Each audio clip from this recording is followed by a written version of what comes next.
इस बार इतिहास का सबसे बड़ा महाकुंभ हो रहा है और इस पर बात करने के लिए मेरे साथ एक विशेष मेहमान हैं, आचार्य स्वामी अवधेशानंद जी, जो जूना अखाड़ा के प्रमुख हैं। एनडीटीवी में आपका स्वागत है। जी धन्यवाद। इस बार एक ग्लोबल महाकुंभ हो रहा है जिसमें 50 से भी ज़्यादा देशों से जो श्रद्धालु हैं, एनआरआईज हैं, भारतीय मूल के लोग हैं, वो यहाँ पर आएंगे। इसका क्या सांस्कृतिक और धार्मिक महत्व है आपको? भारतीय संस्कृति कालजयी मृत्युंजयी संस्कृति है। यह संस्कृति चिरकाल से है, चिरंतन काल से है। जब से भी मानवीय अस्तित्व है, धरती अंबर अग्नि जलवायु निहारिका नक्षत्र हैं, तभी से ये संस्कृति है। और इस संस्कृति के उच्चतम प्रतिमान, इस संस्कृति की दिव्यता भव्यता, हमारी सनातन संस्कृति का ऐश्वर्य विराटता और हमारी संस्कृति की आभा प्रभा के एक साथ कहीं दर्शन करने हों तो वह महाकुंभ, वह कुंभ पर्व, जहाँ यति योगी तपहपूत सन्यासियों के साथ साथ श्रद्धालु मुमुक्षु दार्शनिक कवि लेखक मनीषी विचारक पंडित गांव का सामान्य व्यक्ति और साधक एक बड़ा समागम, एक बहुत बड़ा समूह सभी वर्गों का एक साथ यहाँ दिखाई देता है।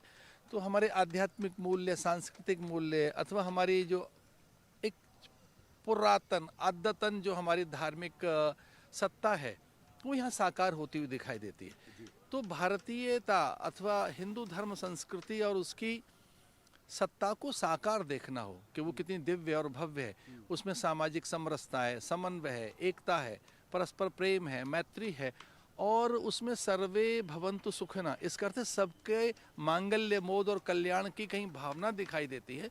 तो महाकुंभ पर्व है। आपने तौर पर एक आस्था का महाकुंभ है, तो ये एक बहुत ही भव्य शिविर तैयार हो रहा है आपका। इसमें विदेशों से कितने मेहमान आएंगे और कितने देशों से आएंगे?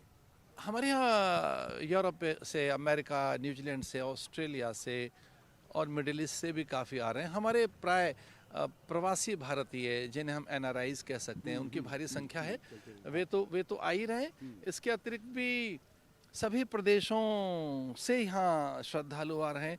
विशेषकर पूर्वोत्तर भारत की सांस्कृतिक मंडलियाँ आ रही हैं, वो यहाँ सांस्कृतिक कार्यक्रम करने आ रहे हैं। बिहू, बसंता, छाऊ, बसंत रास, कुचिपुड़ी, मणिपुरी, कथकली, कथक, ये सारे के सारे यहाँ आयोजन होंगे।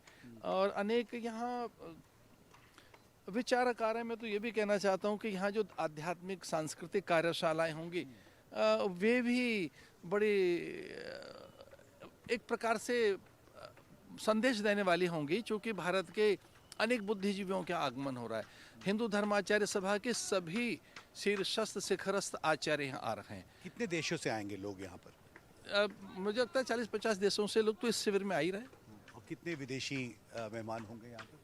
ऐसे अभी तक तो एक कोई 1,500 लोगों की रजिस्ट्रेशन हो चुका है। सिर्फ विदेश से आएंगे? लगभग 1,500 लोगों का रजिस्ट्रेशन हो जाए तो अब तक 1,500 लोगों का रजिस्ट्रेशन हो चुका है और भी आने की संभावना है, लेकिन इतने तो यहाँ पे अब तक रजिस्टर्ड हो चुके हैं। आचार्य जी, एक आखिरी सवाल आपसे समझना चाहता था कि इतने बड़े स्तर पे जब आयोजन होता है तो इससे एक अर्थव्यवस्था भी खड़ी होती है। मैं देख रहा हूँ आपके शिविर में जो वर्कर्स काम कर रहे हैं, जो वेंडर्स हैं, इससे स्थानीय इकोनॉमी को भी बहुत फ़ायदा होगा। ये बात कई स्कॉलर्स ने, यूपी सरकार के मंत्रियों ने भी कही है कि इसका एक बहुत महत्वपूर्ण आर्थिक पहलू भी है इस महाकुंभ का। आप इसको कैसे देखते हैं और कितनी बड़ी इकोनॉमी तैयार हो रही है? भारत की सॉफ्ट पावर पूरे संसार को एक बड़ा मार्गदर्शन दे रही है। यहाँ की योग, आयुर्वेद, हमारे आहार विहार विचार, हमारे जीने के ढंग के साथ साथ हमारे पर्व परंपराओं में हमारे मूल्य, हमारे मेले उत्सव, ये सब अर्थ के उत्थान के लिए हैं। इन सब से उत्कर्ष होता है अर्थ का। यहाँ आप देख रहे हैं आरंभ काल से ही लगभग 1,500-2 हज़ार तो यहाँ श्रमिक कार्य कर रहे हैं और यहाँ सभी लोग प्रसन्न हैं। तो सबकी, मुझे लगता है सभी प्रकार से सब कल्याण होने वाला है।